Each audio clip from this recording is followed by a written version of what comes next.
La présence de nombreuses délégations CGT et communistes présentes. Je ne vous referai pas la liste des présents, ça a déjà été fait. Merci d'être venus à l'occasion de nos vœux. Je commencerai par un petit retour en arrière sur 2018. Encore une fois, et depuis bien trop longtemps maintenant, le gouvernement n'a eu de cesse de s'attaquer aux travailleurs sous prétexte de compétitivité ou autre concurrence, avec pour objectif réel de rendre service, d'aider, de gaver toujours plus les possédants et exploiteurs. Ceux-là même qui font crever les travailleurs, qui produisent les richesses. Ceux-là même qui volent la totalité de ces richesses produites. Ceux-là même qui influencent les masses grâce aux médias qu'ils possèdent pour faire élire leurs laquais. Les travailleurs ont donc résisté une fois de plus en 2018 face à toutes les attaques qui ont été portées par le camp d'en face. Parmi ces attaques, il y a eu la casse du statut des cheminots. Encore une fois, sous prétexte d'égalité, Macron et son gouvernement servile ont joué de la communication pour diviser les travailleurs, pour faire croire à ceux qui dépendent du régime général qu'ils vivent mal à cause de ceux qui ont des régimes particuliers. Cela amène une grande partie de la population à détourner sa colère des vrais responsables de la misère sociale, les possédants et exploiteurs, ainsi que tous ceux qui œuvrent dans leur sens.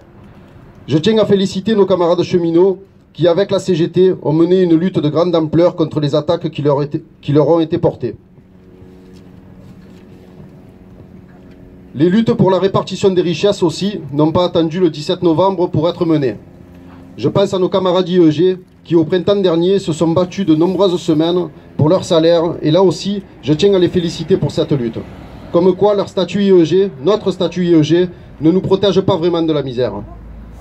Notre statut IEG, d'ailleurs, nous le savons déjà, fera l'objet prochainement d'attaques féroces par ces mêmes individus qui prétendent nous vouloir du bien. Ces individus qui passent leur temps à nous expliquer qu'être moins payé, c'est pour notre bien, qu'être licencié, c'est pour trouver plus facilement du travail en traversant la rue, que payer cher sa santé, c'est juste, ou encore que vivre sans être certain de remplir les assiettes de nos enfants, c'est équitable. Pendant ce temps, ils mangent du caviar avec les richesses que nous produisons, grâce à notre travail, grâce à nous. Ces gens-là, nous les combattrons. Leurs mesures, nous les combattrons. Et leurs idées réactionnaires, nous les vaincrons, mes camarades. La contestation sociale est grandissante dans le pays. Et le 17 novembre dernier, cette contestation s'est matérialisée sous la forme du mouvement des Gilets jaunes, qui continue encore 3 mois après ses débuts. Ce mouvement, la CGT ne l'a pas pris à la hauteur nécessaire. Même si aujourd'hui les convergences sont possibles et existent, nous avons la responsabilité, en tant que militants, syndiqués, travailleurs organisés, de continuer à construire ces convergences et faire aboutir ces colères sur un changement de société qui permette une juste répartition des richesses. Pour y arriver, la CGT dans son ensemble doit prendre ses responsabilités et travailler avec ceux qui luttent plutôt qu'avec ceux qui accompagnent le capital, comme la CFDT ou la CES. Aussi, je voulais dire un mot au sujet des violences constatées lors des manifestations. Personne ne doit être convaincu par l'appareil médiatique que les violences ne sont que le fruit des casseurs et qu'elles desservent la révolte. S'il y a révolte, c'est qu'il y a souffrance au travail. C'est que nous vivons la misère quand nous ne mourrons pas au travail. Alors l'émergence de violence dans les manifestations n'est que le résultat, la réponse à la violence sociale que subissent les travailleurs depuis des décennies. La vraie violence, c'est celle-là.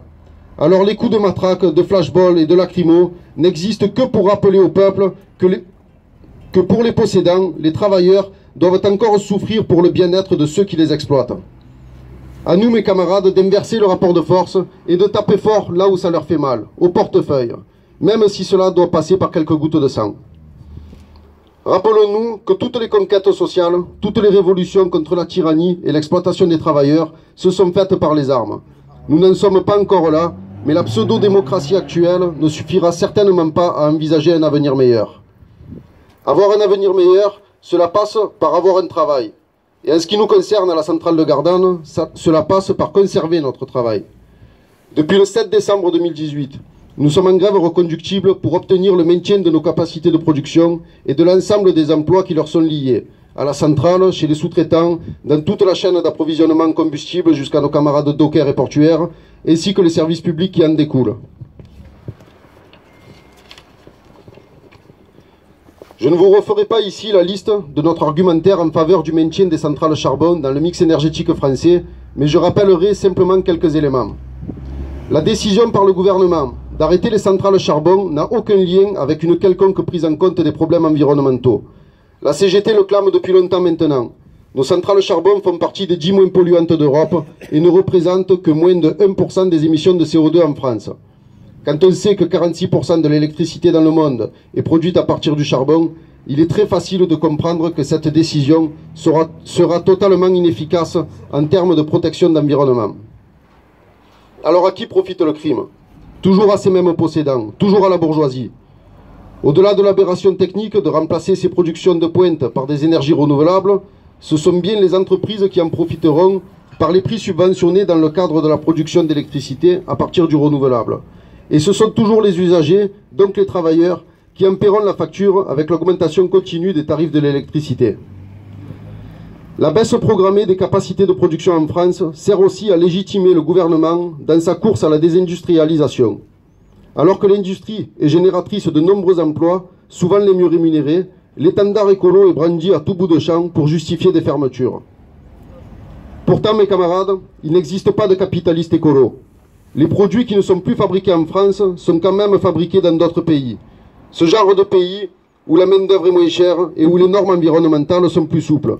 Ça ne dérange pas les exploiteurs de polluer. Ils veulent simplement polluer moins cher pour nous vendre leurs produits toujours plus chers.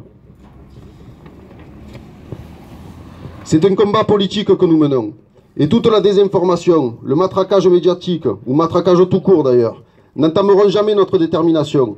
Parce qu'ensemble, mes camarades, nous irons chercher cette victoire. Cette victoire qui nous permettra d'obtenir des projets industriels permettant de sauvegarder les capacités de production, les industries qui en dépendent et l'ensemble des emplois que cela génère. Ensemble, mes camarades, allons chercher nous-mêmes notre avenir. La tranche 4 biomasse constitue aussi un élément de notre site pour l'emploi et la production électrique.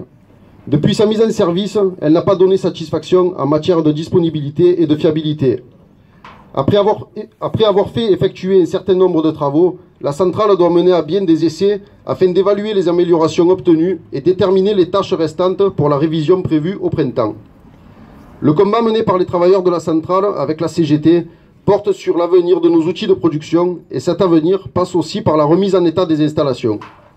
Les travailleurs et leurs syndicats CGT réunis en assemblée de grévistes ont décidé d'autoriser l'entreprise à lancer cette série d'essais qui sera réalisée par des agents en lutte pour l'essentiel. Notre lutte n'étant pas suspendue, le piquet de grève a défini une durée limite de 10 jours pour la réalisation des essais. Le piquet de grève et la lutte des travailleurs ne cesseront pas pendant cette période. L'objectif reste le même, l'obtention de moratoires et de projets industriels permettant de sauvegarder les capacités de production et l'ensemble des emplois. Maintenant, il est temps de profiter d'un moment convivial et fraternel au moratoire. Ce n'est pas un secret, nous avons baptisé notre piquet de grève ainsi pour que tout le monde sache que notre avenir industriel passe par l'obtention du temps nécessaire à la mise en place de réels projets industriels. Alors, chers camarades, retrouvons-nous au moratoire, débattons, luttons, buvons, dansons, et plus si affinité, mais profitons de ce moment ensemble. Je vous souhaite à tous, personnellement, et au nom du syndicat CGT de la centrale de Gardanne, une année 2019 de santé, de bonheur, de lutte victorieuse et de conquête sociale. Ceux qui vivent sont ceux qui luttent.